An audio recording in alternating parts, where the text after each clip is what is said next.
Avión. Sí. Modo avión, sí. Modo avión.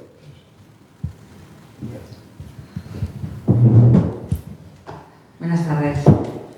Buenas tardes y gracias por acompañarnos esta tarde en la Casa Barlín, que es nuestra sede del Instituto Alicantino de Cultura Juan Giraldez, en una casa que este año, bueno, en el 2021 precisamente cumplió 120 años, es de 1901. Y en una tarde dentro del ciclo Descubre los Descúbrelas, en el que contamos con 3 primeros espadas, si me permiten el símil taurino. Es también una colaboración con el Colegio de Arquitectos y nada, estoy muy contenta de poderlos reunir en una mesa, ¿no? Porque aquí hay algo más, trasciende hacia la amistad, trasciende, es algo más que una ponencia. Bueno, ahora José María Pérez va a presentar a Alfonso y a Luis Boyer. Simplemente agradeceros a vosotros 3 que estéis aquí, que queráis estar aquí esta tarde con nosotros en el Instituto Alicantino de Cultura Juan Giraldez. Muchas gracias. Gracias a todos. Muchas gracias al colegio y al Instituto, al Colegio de Arquitectos por la iniciativa y al Instituto Giraldez por acogernos en esta casa. El protagonista es Alfonso Navarro, arquitecto, que no, somos todos. que es quien ha elegido el tema de hablar la ciudad tecnológica o el abandono de la cultura, un título que quizá es más formal que la provocación y lo que puede suscitar el debate, lo que sea su intervención. Yo conocí a Alfonso Navarro en el año 79, cuando la primera corporación democrática municipal llega a la casa de la plaza del ayuntamiento y Alfonso era arquitecto municipal. Apenas conocía de su obra como arquitecto que los espacios públicos que había hecho hasta entonces. En el 73, el pabellón de deportes, hoy rebautizado en honor a Pitiú, Mercalicante, que es una obra del 72-73 y que las paradojas de la historia, en el 87 yo acabaría siendo presidente del Consejo por primera vez desde que se fundó un concejal representante del ayuntamiento que no era el alcalde. Hubo que modificar los estatutos para presidir aquello, porque desde su fundación cada año tenía pérdidas, porque en la preocupación de un alcalde, pues Mercalicante no era tan importante y no se le dedicaba el tiempo y las iniciativas para convertirlo lo que tenía que ser en una empresa rentable, que encima gozaba entonces de un monopolio, que era el ser el único sitio de entrada de frutas y verduras en la ciudad. La Casa del Mar, que es una obra muy larga, como todas las cosas que tienen que ver con el puerto, entre el 68 y el 72, y algo de su obra privada, que era una obra muy ambiciosa, porque ocupaba lo que había sido un lugar emblemático, el del cine monumental, parcialmente, con una entrada por Capital Segarra, muy bien resuelta, porque permitió conservar todavía un cine de grandes proporciones de la familia, propiedad de la familia de los Martínez. Los que llegábamos al ayuntamiento en aquel momento llegábamos con un gran desconcierto, muy poco conocimiento y formación, apenas la que nos habíamos leído en la revista del CEUN, que Jordi Borja en Barcelona, y que estaba muy inspirada en los ejemplos del urbanismo en la Emilia-Romagna, el ejemplo que siempre tenían las gentes del PSUC y del PC en lo que se había hecho en la Bolonia de aquella época, y además en una situación muy perentoria. Todos recordarán que el Ayuntamiento de Alicante tomó posesión con una huelga de basureros de 15 o 20 días. La primera decisión del alcalde fue pedir el auxilio del ejército para retirar las basuras ante los problemas de salubridad en la ciudad, y que se derivaba de que tras la muerte de Franco los ayuntamientos de la época pues se encontraron con que estaban políticamente fuera de órbita de lo que podía ser aquel momento de la transición, y por lo tanto tomaban muy pocas decisiones. Entre otras, las más impopulares nunca las tomaron, que fue actualizar las tasas de los servicios públicos, como el de la basura. Sí. Con lo cual, no solamente a los concesionarios se les pagaba tarde y mal, sino que no se recaudaba lo suficiente para cubrir el coste del servicio. Entonces, los trabajadores de la basura, en aquel momento liderados por un líder sindical que se llamaba Villatoro, de Comisiones Obreras, y que respondía claramente a su apellido, pues pedían una subida salarial. La empresa, que estaba en manos del cuñadísimo de Franco, Serrano Súñer, no accedía a aquellas pretensiones, entre otras cosas porque el ayuntamiento no le daba el dinero del coste del servicio. Bueno,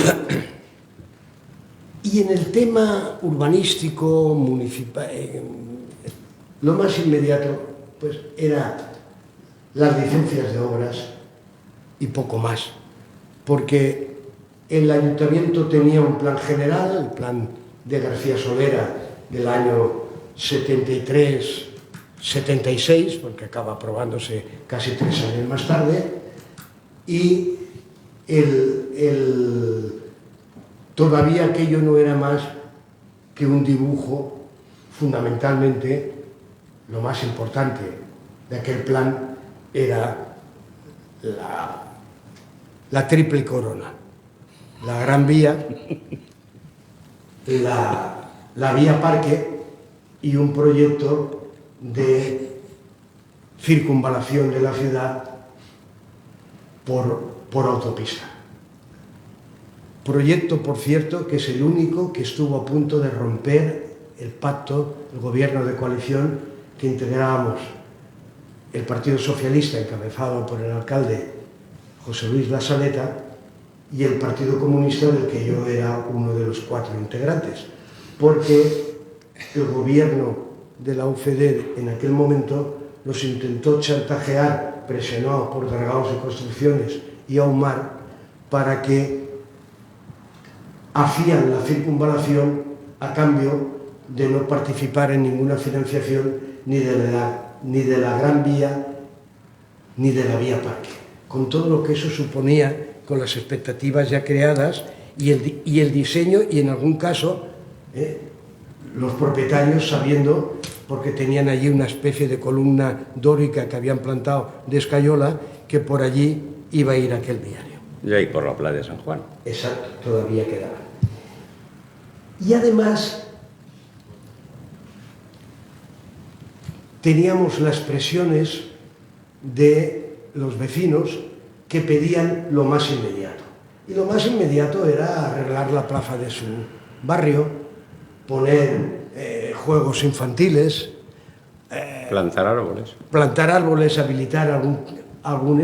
Yo recuerdo, por ejemplo, las casas que entonces eran obra social de la Caja de Ahorros del Sureste, enfrente de Montemar, que lo que nos pedían era que aquellos especie de jardincitos y finos huertos que tenían delante, pues pudieran ser acondicionados e incluso de alguna manera protegidos con una valla, aunque fuera metálica, para que los vecinos pudieran actuar en ese tipo de zona.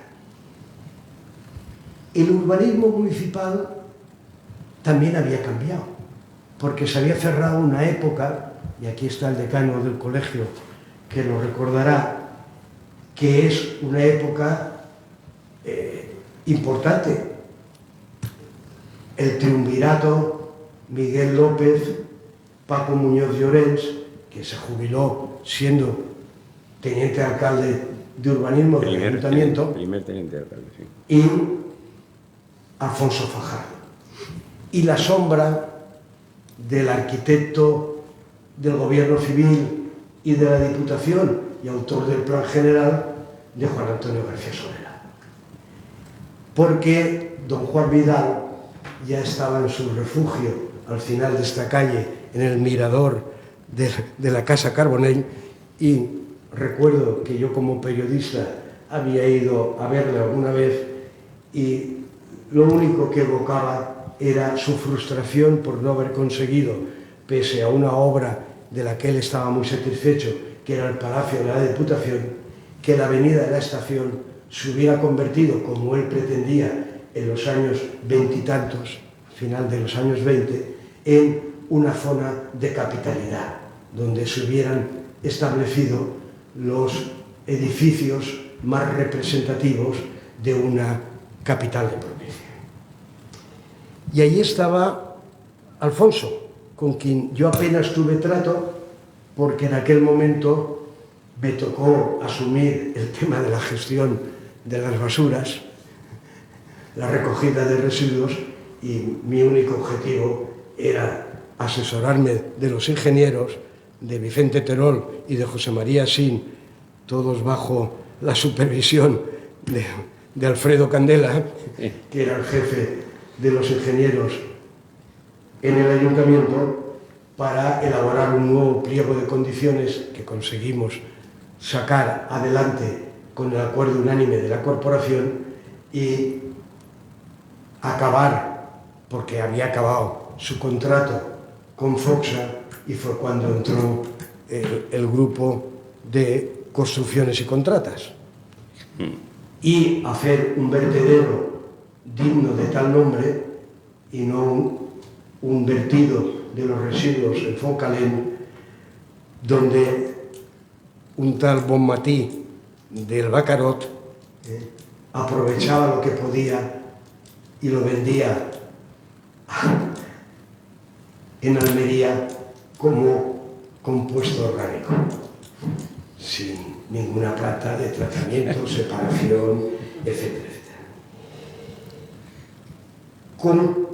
Con Alfonso ya me vuelvo a encontrar en otro momento, y con esto estoy acabando, que es el del 87-91, cuando yo vuelvo de nuevo al ayuntamiento, esta vez como teniente alcalde de Hacienda, porque dentro de los fastos de la conmemoración del 5º centenario de la ciudad se plantean algunas actuaciones, y entre ellas está la de rehabilitar el Teatro Principal de Alicante y dotarlo de una linterna adecuada para poder guardar la maquinaria escénica. La maquinaria escénica y poder programar hasta una ópera, porque además se amplió el fondo del escenario hasta llegar hasta la calle. Y la embocadura. Y la embocadura, y la reforma muy importante del mercado central, que suponía no tanto actuar con las escaleras mecánicas y la modernización y sacando a los bomberos que todavía ocupaban una parte del edificio, precisamente la torreta de la izquierda que miraba hacia donde estuvo el Monumental, sino sustituir el viejo mercado de verduras bajo un tinglado de techo que estaba en lo que hoy es la plaza del 25 de mayo, o la plaza de las Flores, y enterrar subterráneamente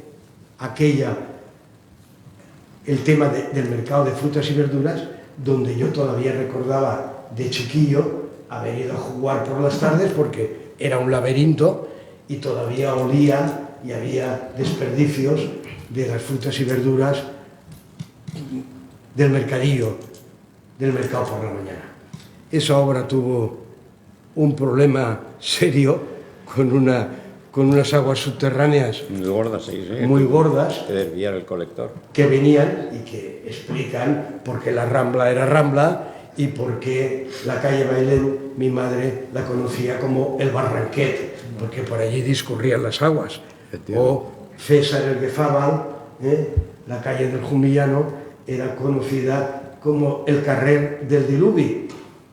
Un arquitecto, Luis, que se ha ido a vivir al lado del Jumillano, me decía hace poco que todavía tenía humedades. Digo, es que esto era una de las pocas huecos en la muralla por donde entraban las aguas que llegaban desde el Altozano y desde Los Ángeles a desembocar en el mar.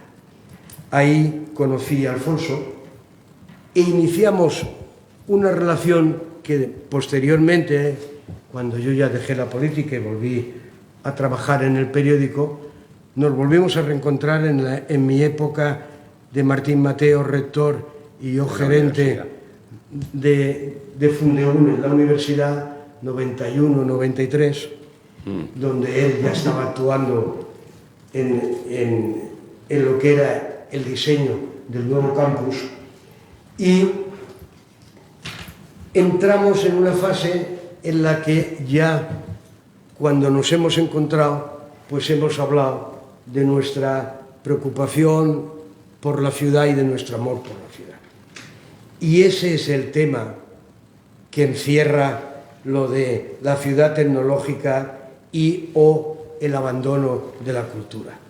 La visión de un arquitecto que no solamente, aunque no ha nacido aquí, no es el Guardiola Picó que soñaba Alicante porque era un hijo de la ciudad, había sido arquitecto municipal. Yo llevo 60 años, ¿eh? Claro, Pero somos de la cuenca del Vinalopó, no somos tú y yo, somos cuenca de la del cuenca Vinalopó. del Vinalopó. Pero yo ya he conocido posteriormente a esa etapa de los años 90 a un Alfonso Navarro ocupado y preocupado por la ciudad. Y ese es, creo yo, el título de su intervención, y que, como veréis, engloba el tema de una visión de la ciudad no estrictamente constructiva, sino también cultural, es lo que justifica que Alfonso pensara en que Luis Boyer estuviera con nosotros como presidente de la Fundación Mediterráneo para ver el tema de lo que la Fundación Mediterráneo tiene y dispone al servicio de una visión cultural de la ciudad. Alfonso es quien tiene ahora la palabra. Bueno, con esto, funciona con esto. Me oís bien, ¿no? Bueno, yo siempre me pasa lo mismo. José María dice tantas cosas que yo ya no puedo decir nada. Lo ha dicho todo él, porque realmente es el archivo de Alicante desde todos los tiempos que estamos funcionando. Bueno, me vais a permitir que descienda a otro mundo, que es el mundo del amor a la ciudad. Entonces, os voy a leer el primer poema que yo escribí cuando llegué aquí, que dice lo siguiente: amo esta ciudad de pasillos inclementes, de sombras asfaltadas, de arquitecturas confusas, de buzones sin milagros, de voces y ruidos ininterrumpidos, que acogió indolente mi susurro marino, rogándole que me ayudase a encontrar mi futuro. Y a pesar de todo, te sigo amando porque me acogiste y el mar me dio fuerzas. Esto lo escribí yo hace 50 y tantos años, cuando llegué aquí. y así empecé poco a poco, y con esfuerzo todo en fin, mi vida de casi 60 años de arquitecto y de amante de la ciudad, porque descubrí también que hay muy poca gente que ama su tierra. Eso lo descubrí precisamente cuando el Cantallops, que era un arquitecto ilustre y buen urbanista, que empezó a hacer el Plan General de Alicante en la época de ¿cómo se llama?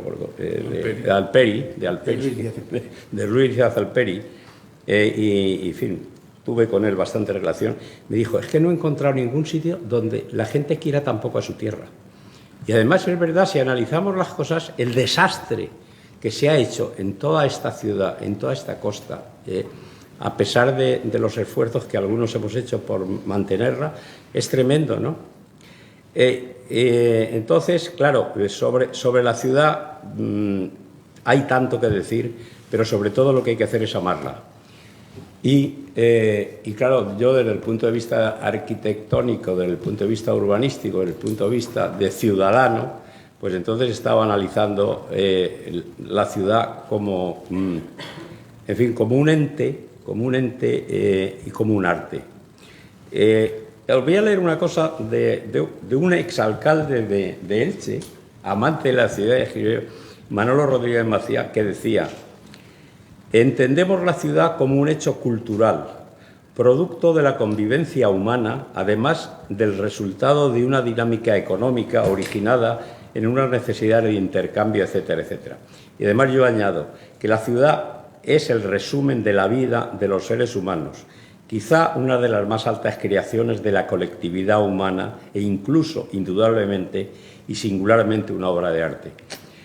Así lo entiendo yo, y por tanto que en este momento, y según el título de este comentario, la ciudad tecnológica o el abandono de la cultura.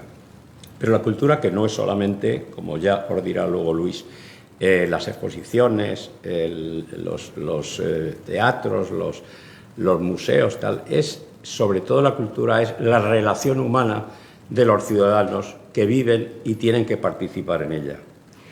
Y por tanto, ¿qué es la ciudad tecnológica? La ciudad tecnológica, que es lo que en este momento el ayuntamiento, que según mi entender está navegando tremendamente dentro de una gran inconsistencia, quiere convertir la ciudad esta en una ciudad donde todo se haga a través del teléfono móvil, o todo se haga a través de la tablet, o todo se haga a través de la tecnología. Entonces, eso está bien porque nos ayuda a muchas cosas, pero lo que no está bien es que desaparezca la relación humana, que es lo que realmente construye la ciudad. Entonces, como digo, tiene ventajas el hecho de que la tecnología es buena, pero no es. Creo que hay 5 concejalías en este momento, en este ayuntamiento de navegantes, entre comillas, que se dedican a la tecnología. A la tecnología quiere decir a que un señor pueda desde su móvil decir cuánto le va a costar, no sé qué, no sé cuánto le va a costar la licencia, cuánto le va a tal, y luego resulta que al final todo el mundo sigue quejándose de que nadie les atiende, por muchos motivos. Y luego, y con esto quiero hacer hincapié en una cosa y un hecho importante. Siempre en las ciudades se ha hablado de los planes generales de urbanismo, la ley del suelo famosa. Aquí tenemos un plan desde el 67, ¿no? No, bueno, del 70 y... No, el plan vigente... Sí, bueno, pero el que hizo Solera, tenía que modificar... No, es el del 80... Es el del año 86. Del 86. Bueno, pues desde el 86 aquí no se ha movido absolutamente nada los planes generales. Pero ¿por qué? Es que es normal, porque el plan general ya es una figura absolutamente obsoleta. No tiene sentido que pensemos en planificar, dibujar una ciudad sabiendo que va a pasar dentro de 10 años, de 15 y ni siquiera de 5, porque todo se va cambiando, porque ni los arquitectos ni los ingenieros somos capaces de prever el futuro, por mucha imaginación que pongamos algunas veces, ¿no? Entonces, en esta sensación de incertidumbre, que es lo que caracteriza en este momento este ayuntamiento nuestro y en general la sociedad, ¿no? Solamente se puede seguir adelante haciendo, digamos, lo que yo llamo pequeñas intervenciones, que es lo que realmente los ciudadanos necesitan, quieren, y si les preguntas responden. Antes había una cosa muy antigua en los planes que se llamaba la información urbanística. Era rellenar una serie de fichas, pero realmente no se hablaba con la gente. Bueno, tengo que decir que yo sí hablé una vez con la gente cuando hicimos la reforma del barrio de San Gabriel. El plan general, que en aquella época estaba de moda, en lo de la Carta de Atenas, que eran los bloques abiertos, que era la higiene entre unas... Había que desaparecer, las calles tenían que desaparecer y tenían que aparecer los espacios abiertos. Entonces el plan general arrasa los barrios y los convierte en bloques abiertos. Y entonces yo dije, pero bueno, hablé con la gente del barrio y dije, pero bueno, pero si aquí cada uno tiene su casa, si luego se casa el hijo se hace un pisito arriba y el barrio tiene que seguir funcionando. Me fui a Madrid porque en aquella época todo dependía de la Dirección General de Urbanismo. Intenté cambiar el plan general, convertir el barrio de San Gabriel en su propio barrio. Eso me costó disgustos y disgustos y disgustos, ¿eh? Pero bueno, al final lo conseguimos, ahí está el barrio. Estas son las actuaciones que yo creo que hay que hacer, como decía José María, el mercado convertirlo y crear esa plaza, porque eso es lo que da vida a los vecinos, que da vida a la ciudad. En fin, otro ejemplo que puedo decir, y además lo digo con orgullo, es poder haber metido a los jueces en la cárcel. Bueno, este también estuvo, pero... entonces yo metí a los jueces en la cárcel, ¿pero por qué? Porque la cárcel se pasó de la central ahí, se fue lejos, a la salida de la carretera de Madrid. Entonces el ayuntamiento le había prometido al Ministerio de Justicia un solar para que hiciera el nuevo edificio de juzgados, y todo lo que le daba no servía, no le daba nada. Y entonces yo dije, pero bueno, ¿por qué no utilizamos este edificio tan enorme y hacemos ahí los juzgados? Hombre, tal, no sé qué, tal. Igual me fui a Madrid, hablé con ellos y conseguí que aquello se hiciera un edificio de juzgados. Y allí metimos a los jueces y ahí están funcionando, ¿eh? Bien, y digo estas cosas porque son lo que realmente yo creo que configura la ciudad, ¿eh? Y cuando haces un parque en un sitio y lo llenas de árboles, estás haciendo ciudad. Por mucho que un plan general diga que la evolución va a ser de una manera o de otra, eso se ha acabado. De verdad, o sea, ni los arquitectos ni los ingenieros. Tenemos que hablar con la gente para ver qué quiere. Y bueno, por supuesto que hay unos criterios en los que podemos más o menos mantener. Y me acuerdo que, por ejemplo, esto lo comentaba yo con Juan Vidal, porque me recordaba lo que me decía José María Pérez. Juan Vidal, que era una persona entrañable, magnífico arquitecto. Yo cuando hice la Casa del Mar fui a pedirle permiso, porque ahí estaba la casita del pescador. Dije, lo que antes los arquitectos, digamos, educados en otro momento, decíamos que era la venia, y fui a pedirle permiso. Y le dije, Juan, que mira, voy a hacer ahí la Casa del Mar, hay que derribar esa casita pequeña que has hecho tú, y ahí hay que hacer un edificio y tal para los pescadores, para no sé qué. No te preocupes, pero yo te voy a invitar a tomarte unas morcillas que he traído de Saso, de no sé dónde, porque era un gourmet magnífico. Me he acordado por esto, porque era un gourmet magnífico, Juan Vidal, y es el que nos organizaba las comidas de arquitectos cuando llegué, que creo que éramos 12 en Alicante, en toda la provincia.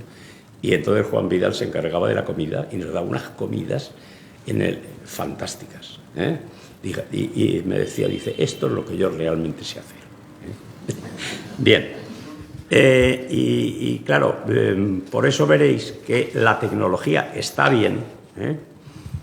Pero no es suficiente para que una ciudad prospere. La ciudad prospera si es que Tú ahora vas en el tren o en el avión o en eso, toda la gente está mirando por teléfono. Por la calle, miré, y todo el mundo va mirando al suelo, pero con el teléfono así. Que yo decía el otro día, los semáforos habrá que ponerlos en el suelo. Antes mirábamos arriba al cielo para ver qué temperatura hacía.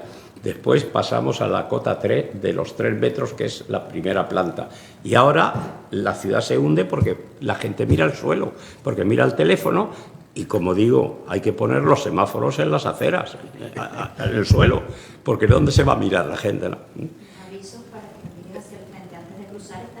¿Perdón? Hay unos avisos naranja. Sí. Levante la mirada porque hay un cruce. Sí, claro, no, pero de acuerdo, sí. O sea, hay Que ya estamos por ahí. hay unas pequeñas indicaciones, no cabe duda. Hay unas pequeñas indicaciones, pero yo me refiero de una manera drástica a suponer la ciudad hundida, porque claro, hemos pasado de una altura al suelo. Entonces la ciudad se va hundiendo y al mismo tiempo, porque es la ciudad tecnológica la que se hunde, tenemos que recurrir a la cultura, que no es, como he dicho, no es solamente los museos, es la comunicación con la gente, mirándonos.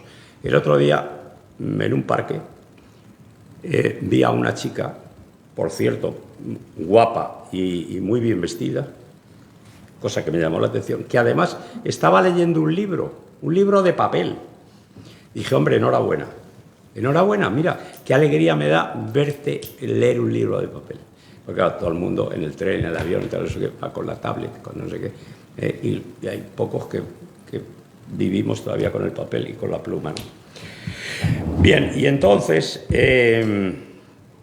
las personas, de hecho, no son como he dicho, los arquitectos, ni como antes el plan general.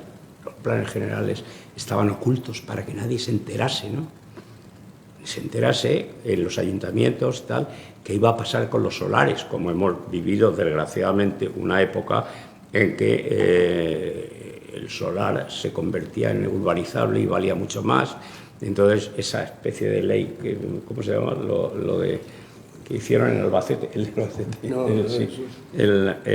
Roger. Sí, Roger, sí, hizo lo de los planes de actuación urbanística. No, eso. No, de la Comunidad Valenciana. Sí, lo de la Comunidad Valenciana, ¿cómo se llama, Luis? La ley reguladora de la actividad. La ley esa. La RAU. Entonces ahí se podía hacer todo. Tú no eras propietario de eso, pero llegabas, hacías el plan y te lo adjudicabas. Y entonces el señor, el pobre que tenía allí 3 olivares, le pagabas una miseria y luego se convertía en suelo urbano.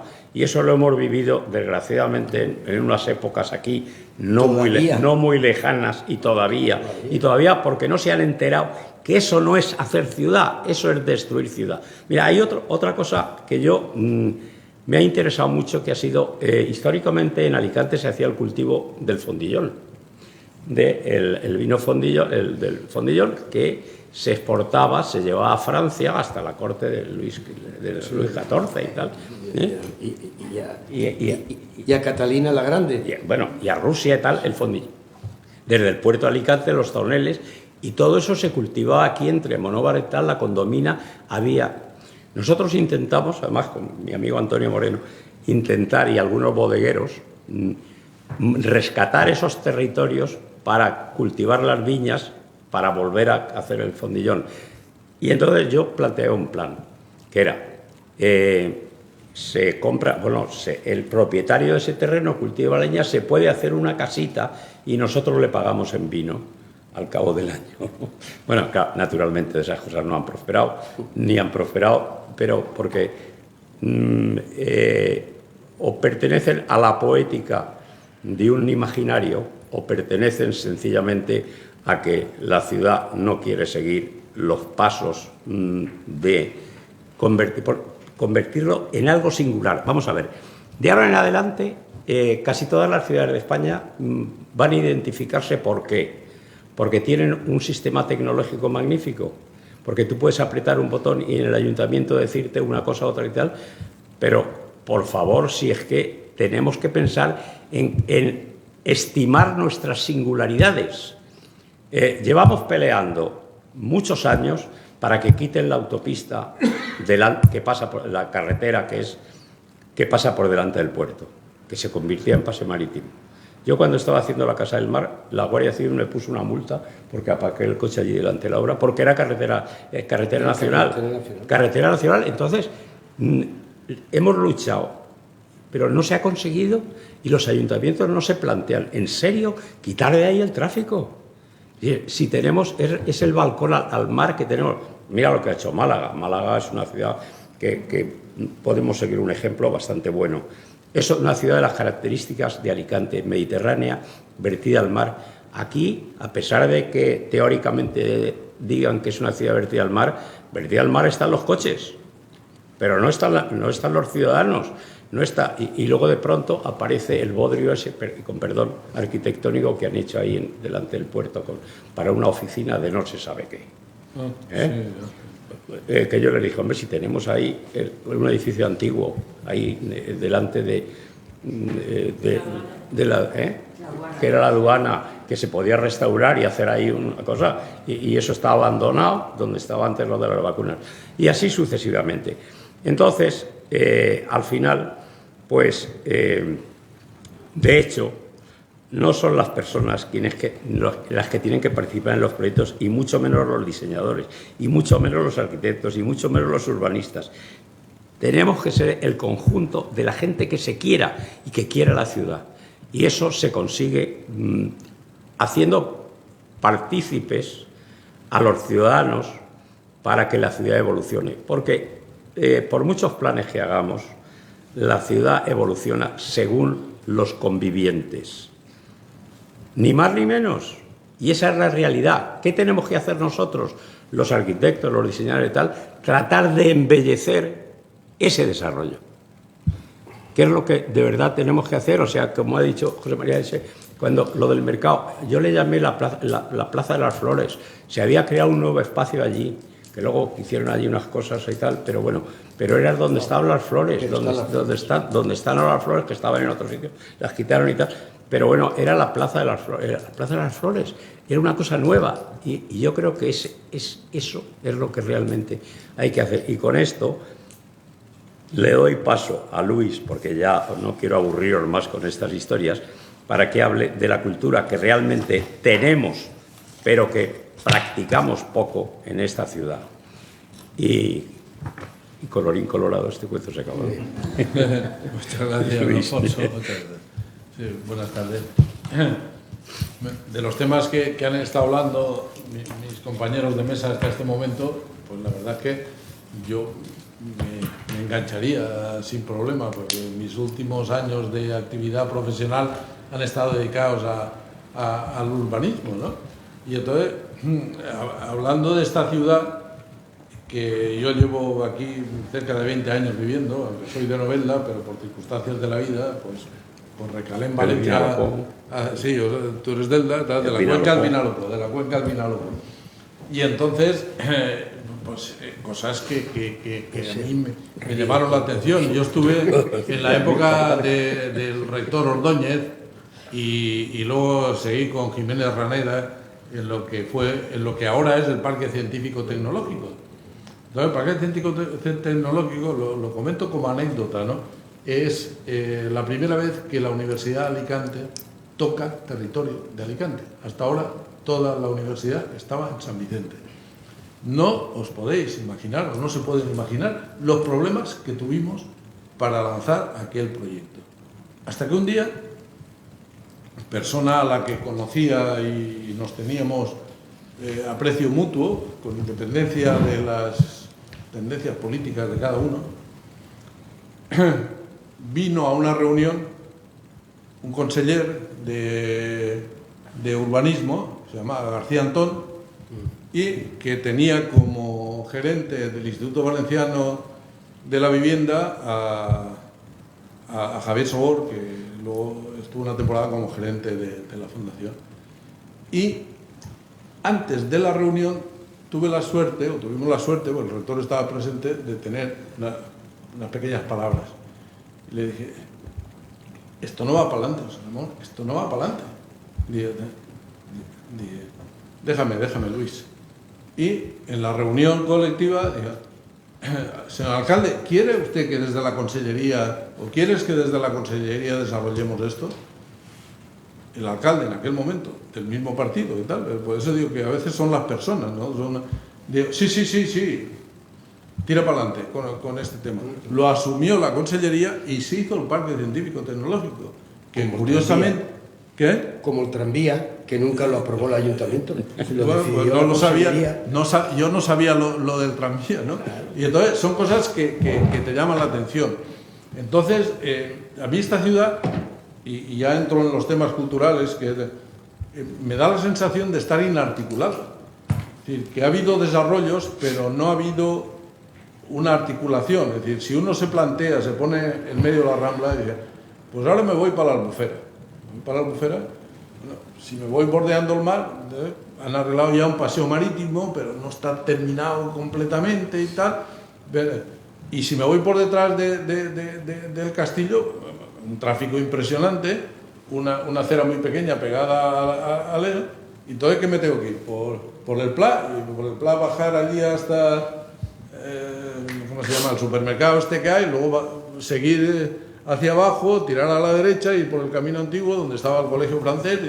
Digo, bueno, pues, que estamos aquí al lado, que no. Entonces, esa inarticulación de la ciudad y esa dispersión que ha habido, creo que le ha quitado fuerza al centro, porque el centro de la ciudad no sigue siendo una onda expansiva. Y al no ser una onda expansiva, las actividades culturales que se hacen aquí, pues...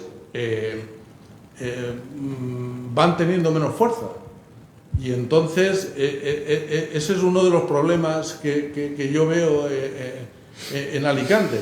Yo me alegro que en un momento determinado nos reuniéramos a iniciativa del presidente del Colegio de Arquitectos, que está aquí presente, Emilio. Es decir, vamos a empezar a coordinarnos, por lo menos para no solaparnos en las actividades. Vamos a hacer la línea. La línea es Colegio de Arquitectos, que se pueden sumar a otras entidades, la universidad, que tiene la sede aquí en San Fernando, el Instituto Juan Gil Albert, la otra sede de la universidad, la Fundación Mediterráneo y la Casa Mediterráneo. Vamos a empezar a tener lo mismo que podemos empezar a plantearnos toda la problemática que tiene la ciudad de Alicante, pero no para estudiar un plan general, sino para la problemática y aportar ideas. Pues hacer un foro de temas urbanísticos. Yo creo que es muy interesante. Yo creo que es muy interesante, porque claro, no yo la encuentro muy... El Consejo de Ancianos, que se me ha olvidado decir. Claro, Consejo de Ancianos o de expertos. No, que yo, perdona que te interrumpa. Que se lo dije al alcalde hace... Porque a mí el alcalde no me ha recibido desde hace 2 años o 3, el concejal tampoco, ninguno, el de Cultura menos. Y entonces le dije, hombre, como en todas las antiguas sociedades, hay que hacer el Consejo de Ancianas o el Comité de Expertos, que os pueden ayudar a hacer muchas cosas. Ni caso.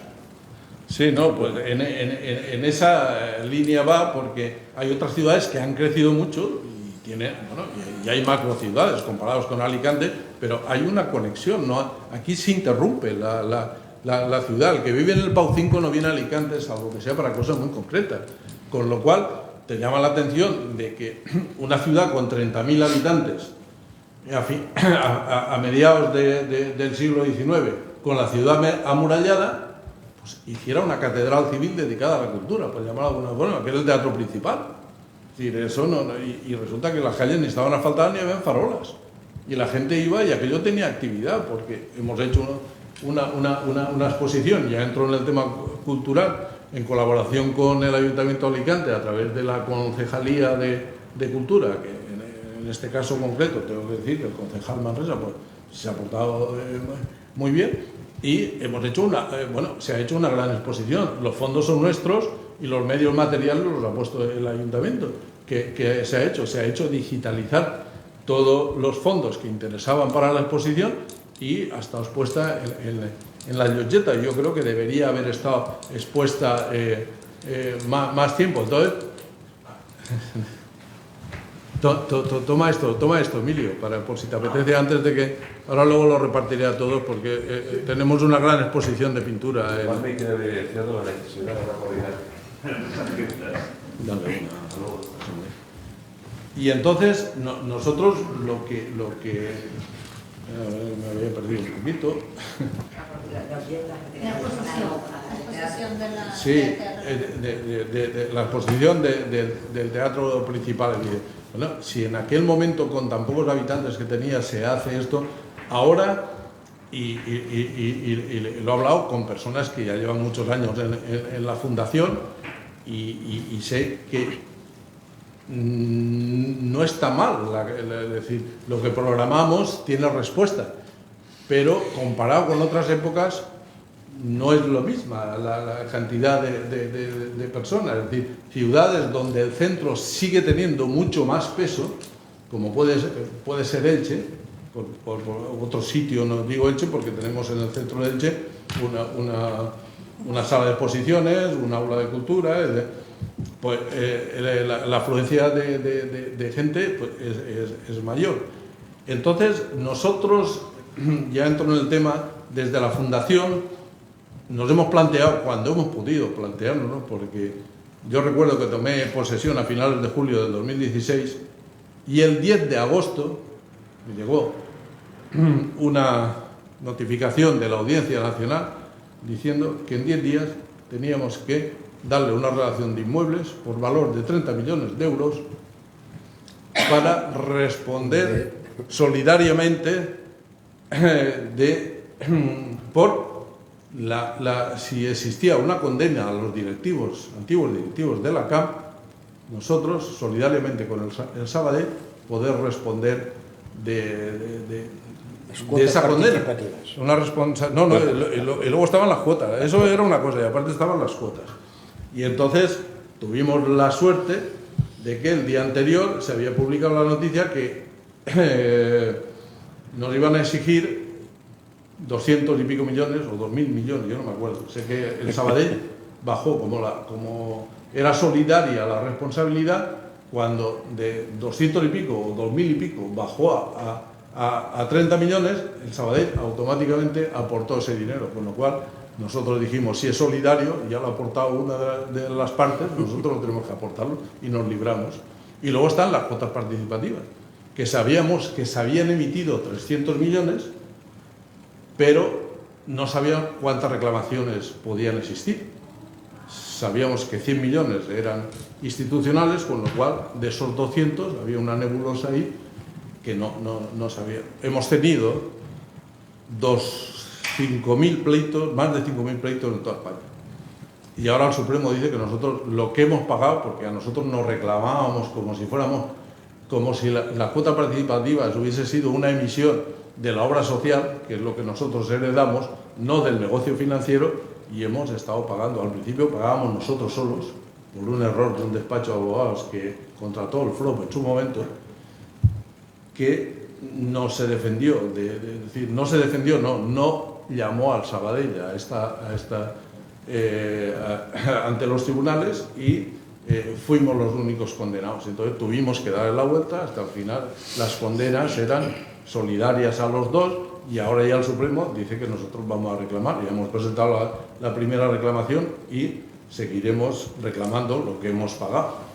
No creo que nos paguen los abogados ni los desplazamientos de los abogados, pero 5.000 pleitos en toda España, eso supone una cuantía muy importante. Entonces, a partir de ahí, ¿qué puedo decir? Que la fundación, que es por lo que estamos luchando, Mediterráneo, va a seguir adelante en Alicante y en la provincia y en Murcia, que son las dos zonas. En la Llotjet, en Valencia tenemos un edificio que es la Llotjeta, que se va a dedicar a la fotografía, pero ya tenemos esa tranquilidad. Entonces, teniendo esa tranquilidad, ¿qué es lo que nos hemos planteado? Nos hemos planteado, es decir, nosotros ¿qué tenemos aquí? Porque al principio era hacer exposiciones de personas de grandes artistas que nosotros llamábamos, hacíamos la exposición, corríamos con todos los gastos y tal. Y nosotros, ¿por qué no damos a conocer a Alicante, a su provincia, la gran colección documental que tenemos? Porque tenemos la Edad de Plata de Alicante. Pues vamos ¿a qué?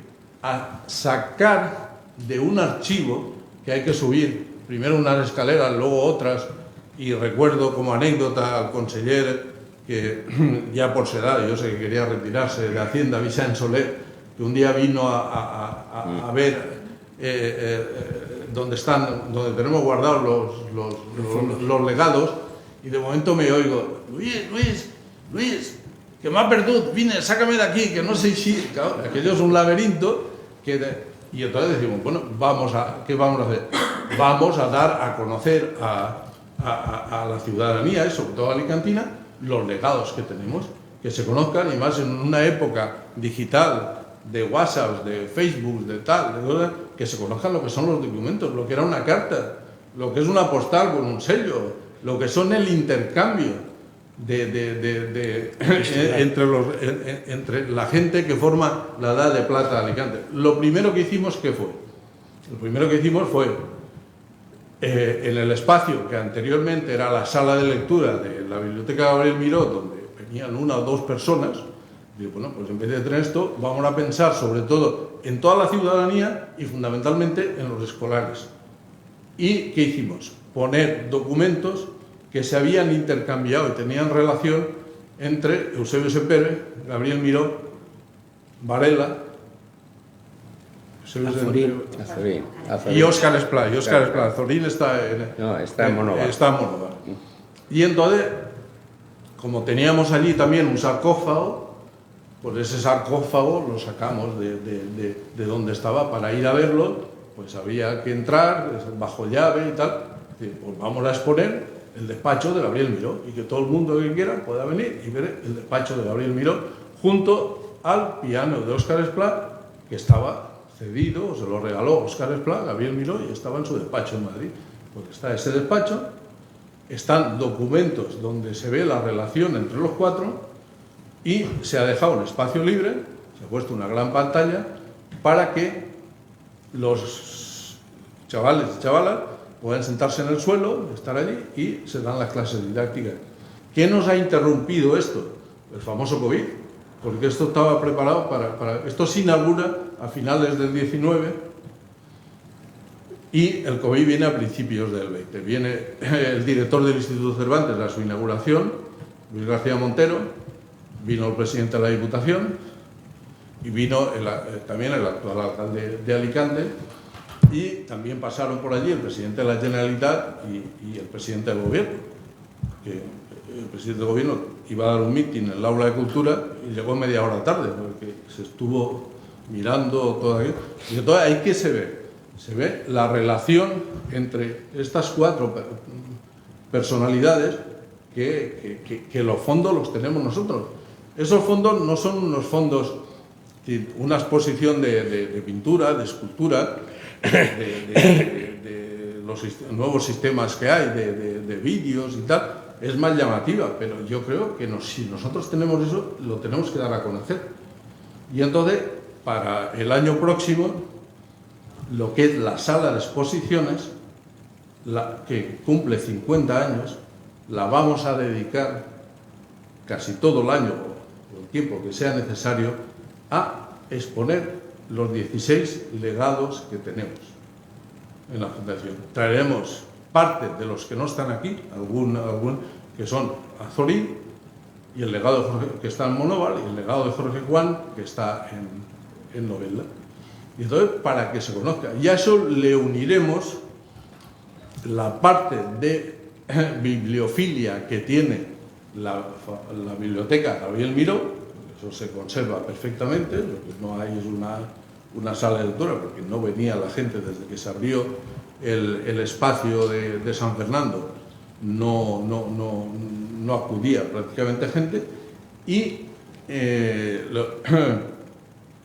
lo haremos durante todo el año. Y a eso uniremos, pues hemos rescatado raíces es la historia cultural de todas las cajas de ahorros que terminamos creando la CAM, y de toda la historia financiera. De momento estamos ya trabajando en la parte cultural para que pueda exponerse y ser conocida. Y ahí tenemos desde fotografías de cuando vino Tierno Galván a dar la famosa conferencia en Alicante, que al final terminó en una manifestación en los años 70. Enero del 77. Yo no vivía en esa época, aquí vivía en Valencia, pero os acordáis perfectamente. Yo fui a buscar a don Enrique a Madrid, al viejo profesor. Y todo eso lo hemos rescatado de raíces, que tú me has preguntado, José María, muchas veces. Oye, ¿qué pasa con los...? Pues las relaciones con el Sabadell han sido muy difíciles, siguen siendo muy difíciles, pero ya tenemos la parte cultural, donde está toda la historia cultural de todas las cajas que compusieron la Caja de Ahorros del Mediterráneo. Y las aulas de cultura. Y las aulas de cultura. Toda esa documentación vamos a exponer también una parte en esa futura exposición. Y vamos a potenciar ya, cara al año que viene, los circuitos escolares que llamamos, para que puedan visitar lo que tanto la nueva exposición que vamos a hacer como lo que existe en estos momentos, que a lo mejor lo que existe en estos momentos lo desplazamos a la sala de exposiciones. ¿Cuál es la filosofía? La filosofía es dar a conocer lo que tenemos. Es decir, yo sé que cuando estaba el despacho de Germán Bernácer aquí en la sede de la universidad, y el otro día me lo confirmó un amigo, Emilio Soler, cuando era director, estaba cerrado con llave. A mí me vino la hija, digo, a mí me gustaría que esto estuviera en la universidad. Hablé con el rector en aquel momento, Palomar, y está en la Facultad de Económicas, en el sótano, para que una parte de ese legado se expondrá aquí también el año que viene, pero yo, más que entrar en mucho más detalles y tal, lo que sí les quiero decir es que la filosofía es que lo que hasta ahora era menos conocido, ¿qué vamos a hacer? Terminar de digitalizar. Hay mucho trabajo hecho anteriormente, pero a veces nos encontramos con el documento, sabemos que corresponde a ese legado, pero no lo tenemos relacionado. Antiguamente no estaban tan evolucionados como ahora los sistemas informáticos, y entonces los archivos se archivaban como se archivaban los libros.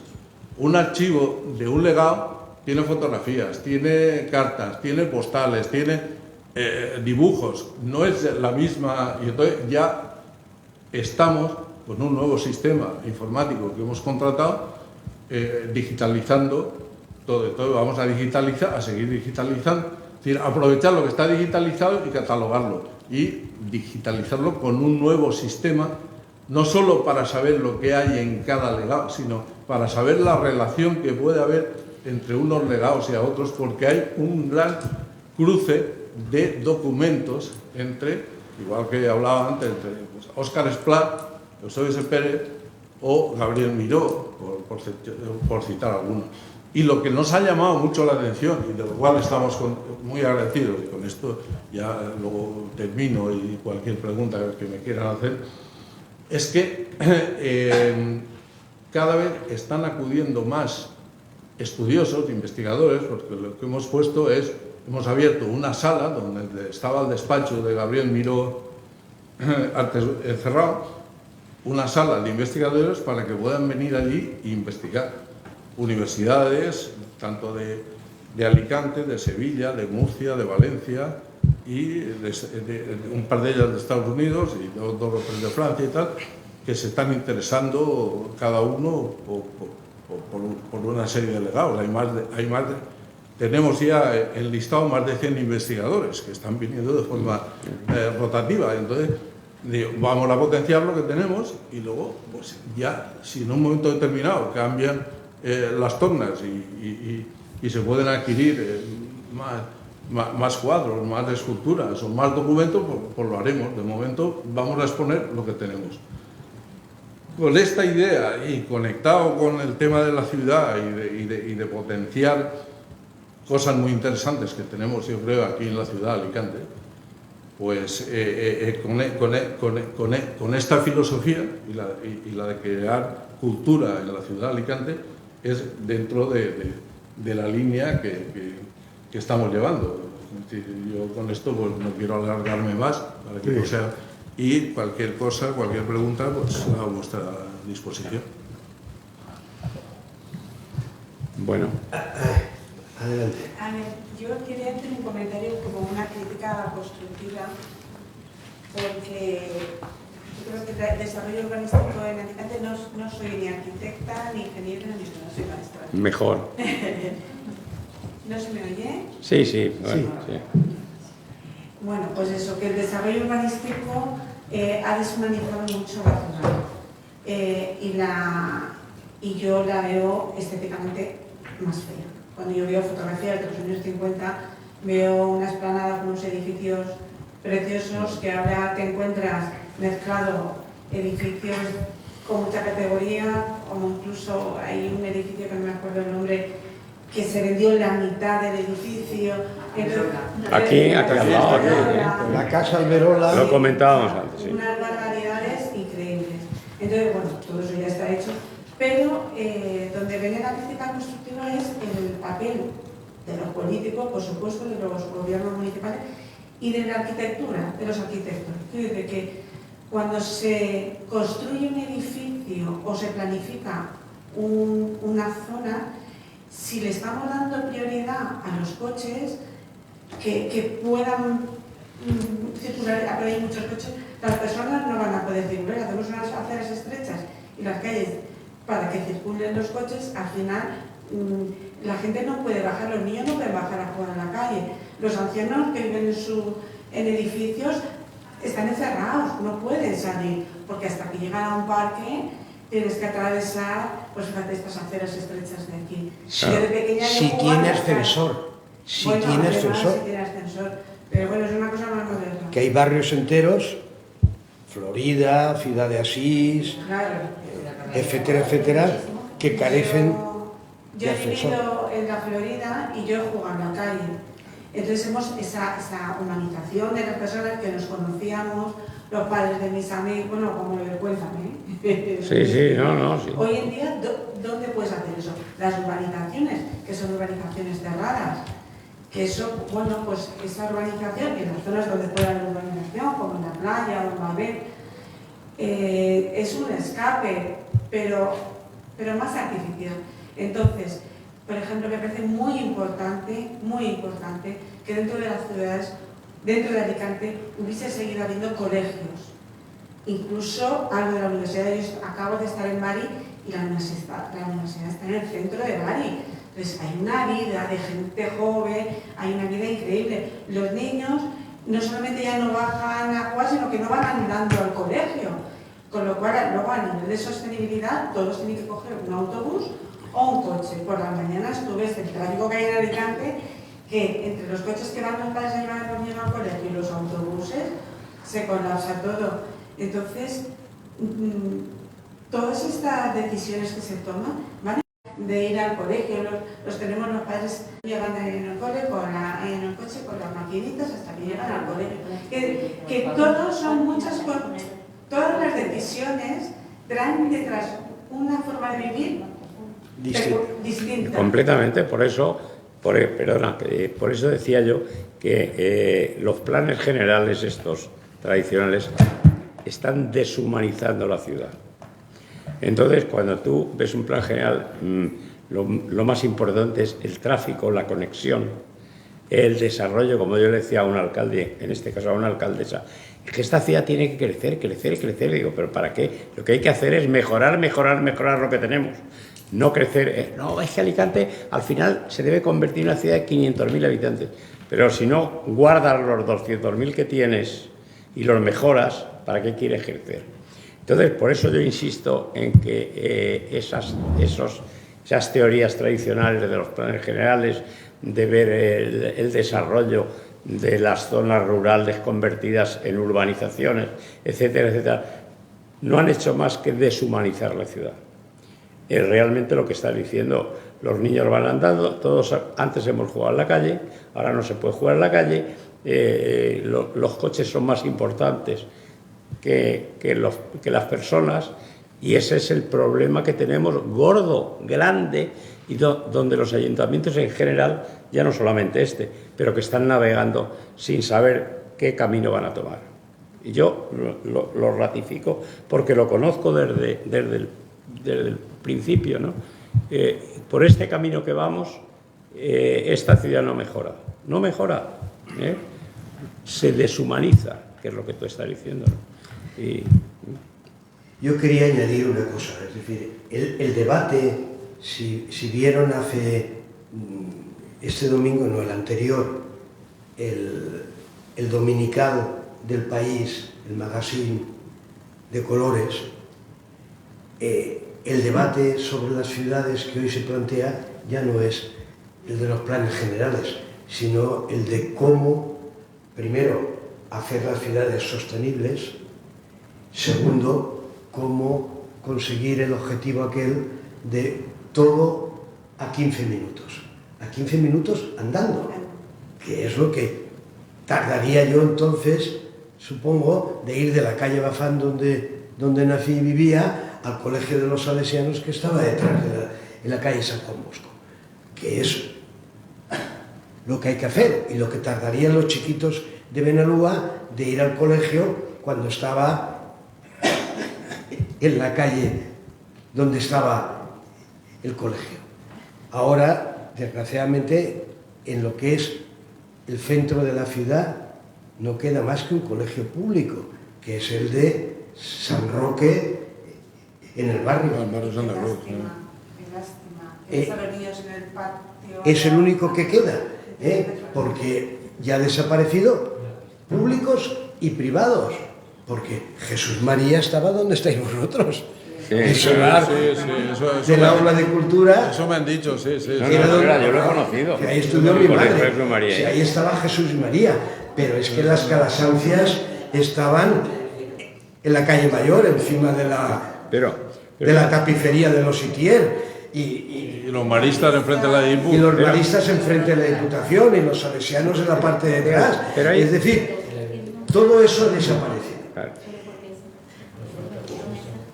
Alfonso decía, el plan general, bueno, una ciudad tiene que tener, si no un plan general, lo que podríamos llamar plan director. Un plan director, un sentido de a dónde crecer. De servicios. ¿No? Y hacia dónde dirigirse. La ciudad que hemos heredado también nosotros, incluidos los de mi generación, era la ciudad tentacular. Es decir, aquí está el mar y carretera de Elche, carretera de Madrid, carretera de San Vicente, carretera de Villafranqueza, carretera de Valencia. Esta es la ciudad tentacular. Y mientras eso crecía de una manera dispersa, y uno de los objetivos que tenía el plan general, tanto, sobre todo el del 86, el de Miguel Ángel, que se hace en el propio ayuntamiento, es ir cerrando estos huecos e ir compactando. Y por eso era importante hacer la Gran Vía, y eso se ha visto como ha vertebrado, sobre todo lo que es la salida, tanto la conexión entre el polígono de Babel y la carretera de Vistahermosa, y luego la vía Parque, que hoy llega y muere en el PAU 4, el PAU 5. Bien, el otro en ese plan director que debería tener toda ciudad, hay dos cosas, yo diría tres aspectos muy importantes. Uno, tener una visión supramunicipal. Hoy no cabe una visión estrictamente localista. No cabe esa visión. ¿Por qué? Pues porque hay una especialización de los territorios. Es decir, si tenemos el aeropuerto donde está en la intersección entre los municipios de Alicante y Elche, por eso se instaló allí IFA, que fue una decisión del Ayuntamiento de Alicante, aprovechando aquel fallido intento de crear allí el Mamut, un centro comercial antes de tiempo, pues en torno a esa zona, y está el polígono de las Atalayas, está el polígono del Sepes y del Pla de la Bayonga, etc., hay una gran zona, podríamos decir, de actividades logísticas, bien conectadas por autovías, como era el caso de Mercalicante. Cuando yo era presidente de Mercalicante, lo que quería era abrir la parte de detrás, claro, la que da acceso hoy a lo que es la conexión desde la autovía hasta el puerto, para crear allí la ciudad del transporte y ampliar Mercalicante con un mercado de pescado, que lo hemos perdido. Hemos pasado de los frigoríficos nocturnos y clandestinos por la noche en la puerta de lo que hoy es Casa Mediterráneo, para hacer las transacciones del pescado que venía de viaje, a que ya no tenemos ni lonja en la ciudad. Bueno, pues esa visión, y así sucesivamente, supramunicipal, sí que hay que tenerla. La segunda cuestión muy importante es todos los aspectos de la movilidad, y pensando en un mundo sostenible y por lo tanto de recursos limitados en cuanto a los usos del petróleo, del coche, etcétera, etcétera. Y eso implica pues que hay actuaciones de peatonalización importantes, de carriles bicis o de un transporte como es el de esta ciudad. Esta ciudad se mueven cada día en las calles de esta ciudad, no solamente los coches de los de Alicante, sino los de San Vicente, que ya tiene más habitantes que Elda, los de San Juan, los de Muchamiel, los del Campello, el área metropolitana, que y sin embargo, ni la Generalitat ahora, ni con este nuevo gobierno, ni por supuesto el Ayuntamiento han tenido ningún interés en resolver no solamente el tema del tram, que es una decisión acertada de García Antón, menos la de meterla por donde la metieron, subterránea. El tranvía tiene que ir en superficie, y la prueba es cómo está circulando la línea que va hasta la Universidad de San Vicente, y va en superficie, y no pasa nada.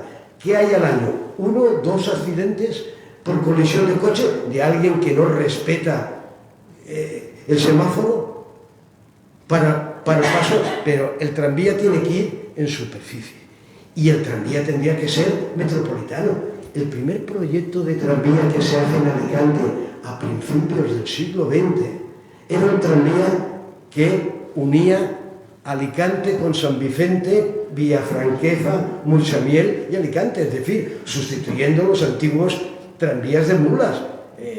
Altamira cuenta perfectamente lo que supuso para las mujeres de San Vicente y de Muchamiel, que trabajaban en la fábrica de tabacos, el que se pusieran las líneas 3 y 4 del tranvía en Alicante, porque esas mujeres bajaban todos los días. El camino de las cigarreras. Bueno, el camino de las cigarreras, que hoy es media ruta de la Santa Faz, el camino de Roenes, pero la subida de las mujeres desde la fábrica de tabaco hasta San Vicente, cuando acababan la jornada, llegaban prácticamente para comerse en bocado, dormir 4 horas y a las 5 de la mañana estaban echando para abajo para llegar a entrar a la fábrica de tabacos antes de las 8.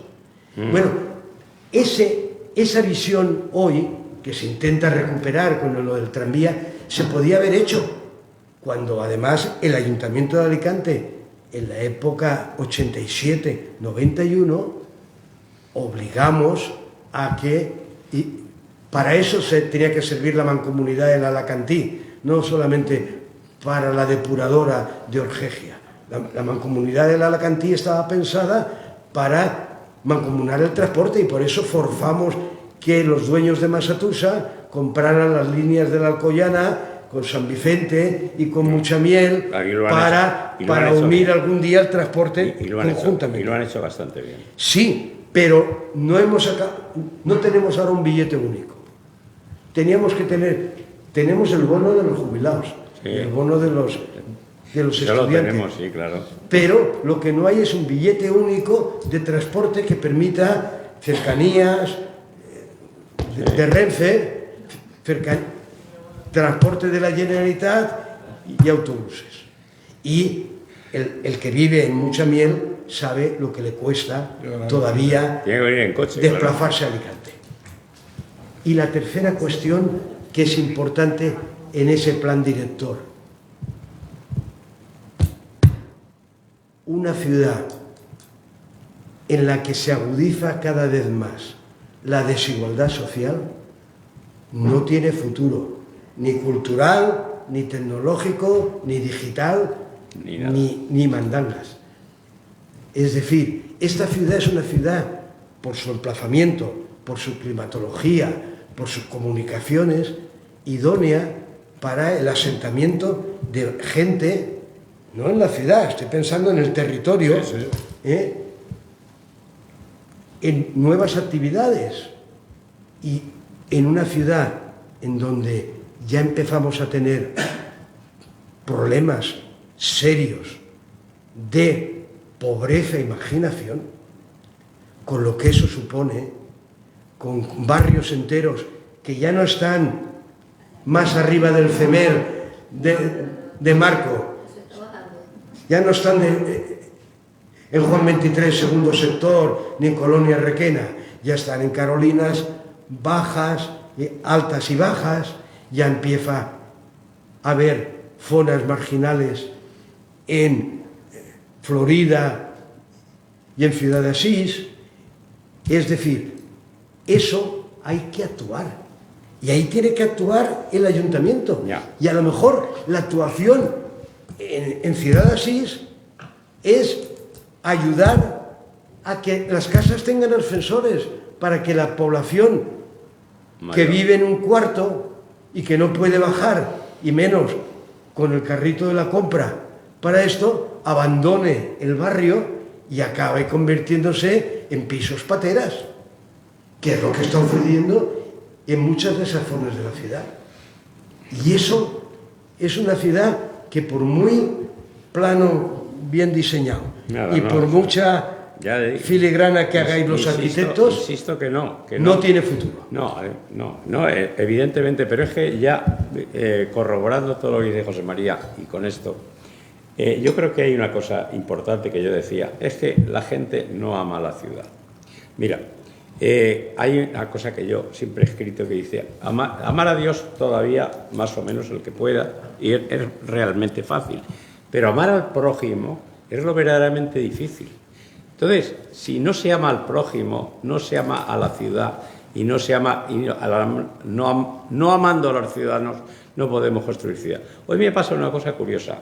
Vengo de un viaje que he estado en México y tal, y ahí hay un barrio antiguo muy bonito que se llama Coyoacán, donde las aceras, pequeñas, grandes y tal, están llenas de árboles, de fresnos y de jacarandas. Entonces, esos árboles antiguos, las raíces irrumpen y las aceras están movidas, pero no los cortan. Hoy, delante de mi casa, he visto que han cortado un eucaliptus de 50 años, perdón, un pino piñonero de 50 años, porque decían que les molestaba porque no se les secaba la ropa. Claro, ante eso, quiero decir, una gente que ha destruido un árbol que tiene vida, que es un ser, que tiene vida, y que hacía bien a la sombra, hacía bien al transeúnte, lo han cortado. Ahora se le va a secar la ropa y se van a secar. Bueno, pero quiero decir que pero es porque si no se quiere la ciudad en esas cosas pequeñas y se siguen tirando los papeles a la calle y se sigue abandonando las cosas, entonces es que no podemos construir ciudad y tenemos que construirla a base de eso. Y ya. Yo quería comentar, incidiendo. Era que quería ese chico. Incidiendo ya, bajando al detalle. Es decir, aquí en Alicante hay muy pocas zonas peatonalizadas. Una de ellas es la zona de San Francisco y otra la zona de Castaños. Eso es de nuestra época. La zona de Castaños y Perpendicular. Ahora están con Mailens. No, a mí lo que me llama la atención es que peatonalizan una zona que no estaba, que era de la Plaza Nueva hasta la Plaza de la Montañeta, y al día siguiente no se puede caminar ni circular bien porque está lleno de mesas. Y te sigues... Quiero decirte que una cosa que es positiva... entonces, si haces una cosa que es positiva, Pero no hay tienes que equilibrio. regular. Es el desequilibrio, Dire, es el por desequilibrio. lo que habláis vosotros, que no es cosas que son positivas, al final terminan siendo... En la calle Castaños, cuando lo peatonalizamos, hicimos una asamblea en el salón de actos del Banco de Alicante, que es el final de la calle Castaños, esto más arriba de la cocina, Castaños 44, más arriba del teatro. Bueno, pues allí vinieron casi 200 comerciantes, que es lo que tenía entonces la calle Castaños. Sí, en contra. Hoy ya, Sí. claro, ya no está ni Rico, ni Montserrat, ni nada. Todo es... Todo eso, hostelería. ¿no? Pero todo es tener un local, aunque sea de lo que era fachada imposible, todas las que tenían menos de 7 metros de fachada, claro, sí. no se podía edificar. Pues ahora, No, claro. con que haya una puerta, ya puedes poner 4 mesas en la calle. Y el negocio está en las mesas en la calle, es decir, en la ocupación Pero, de bueno, la vía pública. pero eso nos da la idea de cómo las ciudades se van moviendo. La ciudad es un ser vivo. Es un ser vivo y se va moviendo. Ahora, con esto de la pandemia y tal, las mesas han salido a la calle. Bueno, pues habrá que ver de qué manera se va a evolucionar eso. Quiero decir que, o sea, ese es el equilibrio que hay que establecer, no con planos, sino con convivencia y con participación. Eso es. Alguien quería decir Sí, algo, este ¿verdad? chico quería... Dime. Yo el otro día estuve ahí en Renfe y dije, y pregunté a un vecino de San Blas, oye, ¿por qué queréis hacer el paso peatonal? Porque está Alicante dividida. Lo que tienen que hacer es todavía el parque central famoso, que no lo han dicho. Sí, sí. Y el parque central, digo, parque central para que cuando venga un turista a la Renfe pueda ir al aeropuerto y dice, así no está la ciudad. Pero claro, eso son intervenciones importantes que claro, que si no se tiene el deseo de hacerlo, pues no se hace. Muy bien. A ver, Bueno, espera, que esta señora quería decir algo y ya nos vamos. Yo quería retomar el tema de amar a la ciudad, ¿no? Y a mí me preocupa el tema de que en esta ciudad en la que ninguno somos aparentemente de Alicante, nuestros hijos, nuestros nietos, tampoco la conocen. La desconocen a tal punto que en los pensum de nuestras escuelas no se preocupan de contar la historia de la ciudad, de contar cómo era y cómo se ha ido desarrollando y que dar en ellos esa responsabilidad con la ciudad. Nosotros, yo vivo en el Pla y bueno, las diferentes asociaciones de vecinos y en general otras asociaciones de artistas y culturales en general, creamos una agrupación ciudadana, EDUCI Las Cigarreras, precisamente para participar del desarrollo de lo que sería las cigarreras. Y fue imposible. Claro. Ha sido imposible, es muy triste, es muy triste. En ese plan hay dinero para la digitalización de la ciudad, he dicho. Porque no solamente que no nos han dejado participar, aunque nuestra opinión era muy importante para adquirir los recursos que vinieron de Europa, sino que lo que se resolvió que ya está pues transitando, sobre todo en lo que es la parte de la Casa de la Misericordia, no es ni la sombra de los compromisos que se hicieron. Claro. Nosotros solicitábamos precisamente porque ya teníamos la visión de que esos barrios cada vez estaban peor, en el sentido de la pobreza, en el sentido de la marginalidad, el tema de los ascensores, una degradación enorme. Queríamos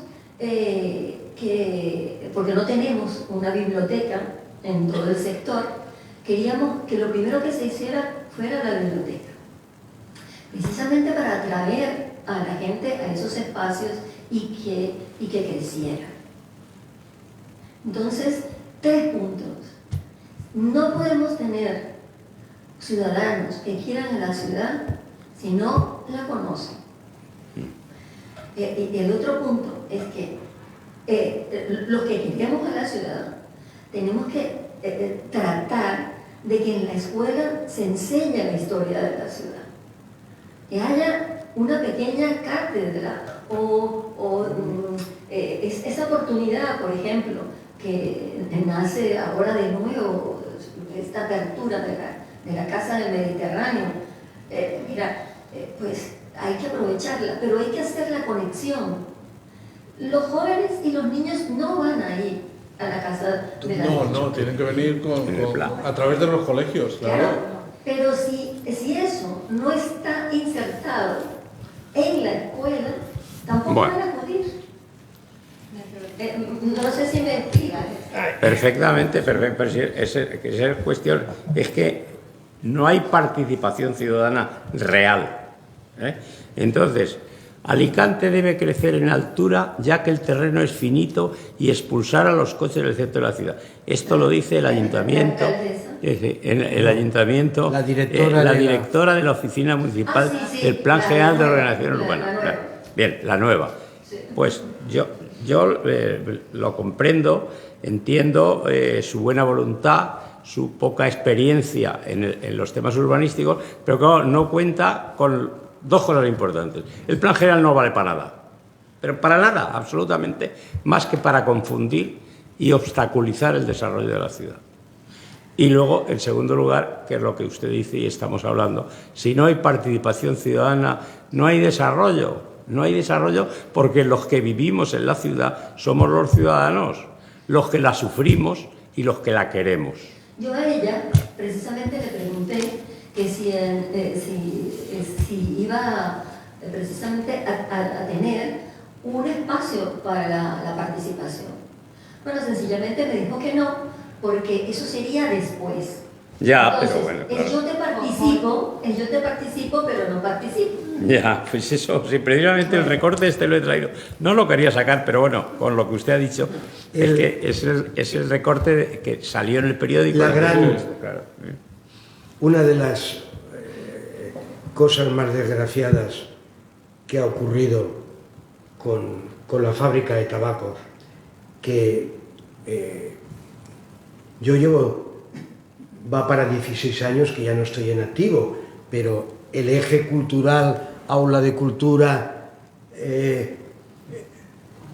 calle San Fernando, hasta llegar al Mubá y al Maca, bueno, sí, ya he escrito de eso cuando estaba en activo, o sea que hace 17 años por lo menos. Quiero decirse, el gran objetivo tendría que haber sido cuando desaparece la casa, o sea, la fábrica de tabaco y se va al polígono de las Atalayas, es haber convertido eso en un proyecto que estuvo sobre la mesa y que es que el rectorado de la universidad hubiera bajado a la parte noble de la parte de delante, donde está la capilla y la entrada aquella, y todo lo de detrás haberlo convertido en una especie de segundo campus universitario. Es decir, que hubiera servido para todo lo que hoy está desbordado aquí de la universidad permanente, porque no cabe en Ramón y Cajal, para todo lo que es cursos para extranjeros, residencias de estudiantes. Eso hubiera supuesto una transformación absoluta de ese espacio y eso. Bueno, para ver las posibilidades de eso, yo he tenido que saltar la valla con 2 arquitectos de esta ciudad, los que no puedo nombrar porque los tres somos delincuentes. Así nos consideró el alcalde de entonces, porque no nos dejaba entrar para ver las posibilidades que había de presentar un proyecto de ese sentido. La universidad no tenía, si no tenía el respaldo de la Generalitat, y entonces no lo tenía, al contrario, podía asumir esa compra, y el ayuntamiento quería quedárselo sin saber para qué. Y al final han hecho una cajita. Y bueno, y está cumpliendo un papel en algunos aspectos importantes o destacados, para nuevos creadores, para tal, pero es una cajita, un salón aquí para teatro, pero son cajitas, no hay un proyecto global, y hay una cantidad de naves que siguen estando absolutamente abandonadas y en donde seguirá entrando agua, pero bueno, se utiliza para guardar ninots de hogueras, para guardar plataformas de presentación de bellezas, es decir, un almacén municipal. Bueno, yo les adelanto que el proyecto es precisamente cajas, bien, espacios sin orden ni concierto. Se desconoce cómo se van a gestionar esos espacios, y con decirnos que son que se pueden hacer cualquier tipo de multiusos, nos dicen todo. Y nosotros no queremos multiusos, nosotros queremos que tengan uso. Y que además conozcamos su plan de gestión, porque esa es otra cosa. Tenemos el espacio, pero no sabemos quién ni cómo se va a gestionar. Pero esas dos cosas queríamos. Los niños, los jóvenes, explicarles la historia de la ciudad. De alguna manera tenemos que hacer algo. Yo pertenezco a ascender el patrimonio. En el año 90 se editó, escrito por el entonces cronista municipal Enrique Ferdantato, una historia de la ciudad contada a los niños. Sí, sí. Y estará en algún almacén del ayuntamiento, estarán las cajas de los libros. Yo quise que a las cigarreras llevaran todas esas cajas de libros, y no hay forma, o sea, ni nos dan los libros para que salgan si es que las calles, en descuidarse nadie sabe dónde están las cajas. Como decía el Sabadell con sus papeles. El Sabadell es un papel. ¿Tú sabes que el Flow quemó un almacén de libros? José María? Que el Flow quemó un almacén de libros. Ya. Sí. Bueno, pues muchas gracias. Da para muchas cosas. Sí. Porque nos comparamos con Málaga, y Málaga lleva 16 años el mismo alcalde trabajando para largo plazo, pero no a pequeños. Las legislaturas pasan muy rápido. Entonces da para mucho hablar de la ciudad, de los usos de los espacios, así que volveremos a organizar otra charla. Muchas gracias a todos. Gracias. Les dejo esto ahí porque hay una gran exposición de pintura